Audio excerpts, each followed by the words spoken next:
false alarms than a fire department in a prank call zone until...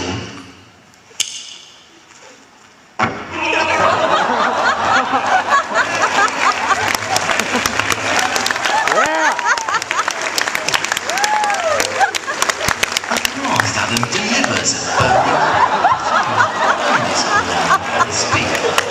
You know, it doesn't matter that I've been doing this show for 3 years and in the process busted some 120 myths.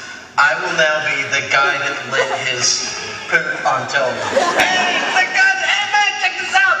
Woo! Like forever, I'm sure, for years. That's what people are going to remember. Cement truck and my butt. And Adam doesn't do his epitaph any favours because from then on, his gut bacteria work overtime.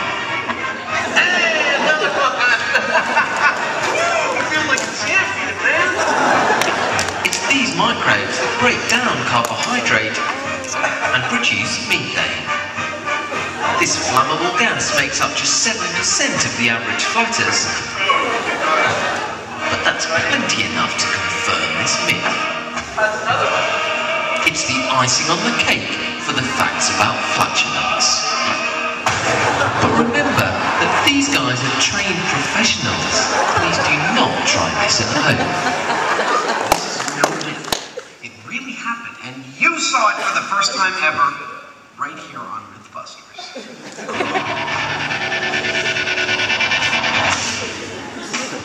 Yeah.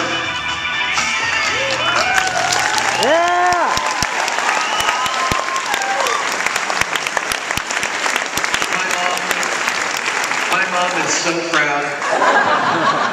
Need I say one of the proudest moments of your career, right? I had actually done that years before, so I knew it was possible. And here's one of the reasons, I'm suspecting more than one of you has actually tried this, is one of the reasons you might want to try it, not want to try it at home. Is because you know how, like, around a camping lamp flame, the mantle ends up, like, being this glowy thing? If your emission is sufficiently long, your underpants or your jeans can actually do the same thing. And then you get a really bad burn where you just don't want any kind of burn, let alone a really bad one. All right, we have a full house here, and this is when we open it up to all of you out there for questions for Adam and Jamie. And I believe we're going to have some more microphones, a couple spots here in the aisles. Yeah. Yep. So just go. So if you have a question, raise your hand. Oh, no, there it is. No, I see. There's a microphone you can line up at and yell at us. A couple microphones there. Just kind of step up and give us your name and let the question fly. My name is Michaela, and I've noticed that, Adam, you have a couple of classy nicknames for Jamie, like the Walrus, and like you do the British documentary whenever he's back astern. But Jamie, do you have any catchy nicknames for Adam? I believe that's it. I believe the exhausted sigh is Jamie's nickname. No, I usually just shout out Savage whenever. Salvage. Salvage, you call me Salvage. Yeah, Salvage sometimes.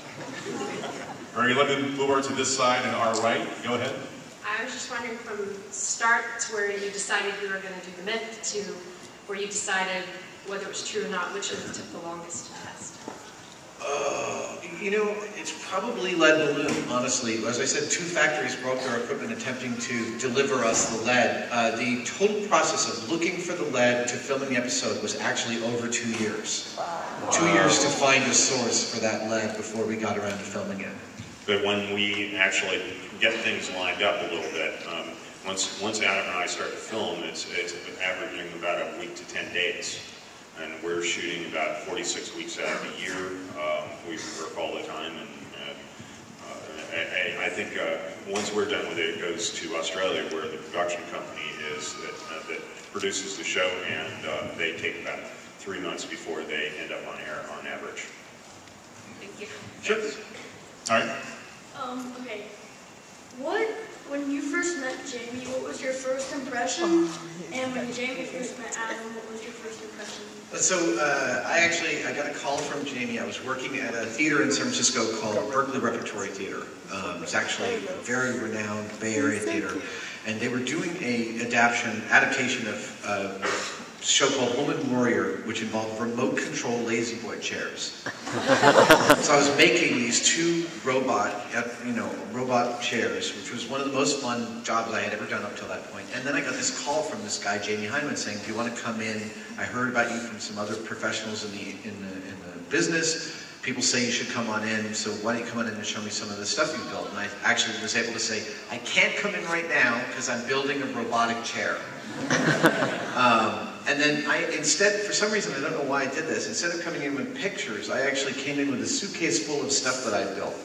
And I started showing it. And somewhere along the line of showing a cable-operated hand that I had made out of copper, I was talking about the spiders from Arachnophobia and how I'd seen Chris Wayless, whose shop built them, on Johnny Carson demonstrating how they worked and how it was like this organ grinder mechanism, and I figured out that it was offset cams that made the spider's legs move in the way that they did. Jamie let me tell this whole story before revealing that he had actually designed and built those mechanisms. And I was like, "Oh, run! Way to kiss ass without knowing it."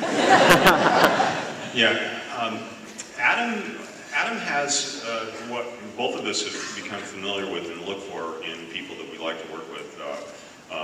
We, for want of a better word, call it the fire. There's this sort of burning need to build things and to experiment. And it's we find I see a lot of people that have a collection of skills and things, but there's once in a while you run into somebody, which I spotted fairly quickly in Adam, that just he's just hell on wheels when it comes to building things. Well, I'll tell you also, I mean, I didn't know how to use machine tools when I first started working in Jamie's shop, but I learned them fast enough to get hired over machinists on jobs because I was just there. And I'll tell you, we've had a lot of people come through our shops, our various places we've worked over the past 20 years, and say things like, "I'd really love to sweep the floors because I just want to learn how to use these tools." And as far as I've seen, almost nobody really wants to know how to use the tools. They'd like to already be in the place where they know how to use them, but none of them want to jump on them and just do something. It's amazing how many people think they want to do that until they're presented with a room full of tools, and then they waste your time not learning how to use them. And the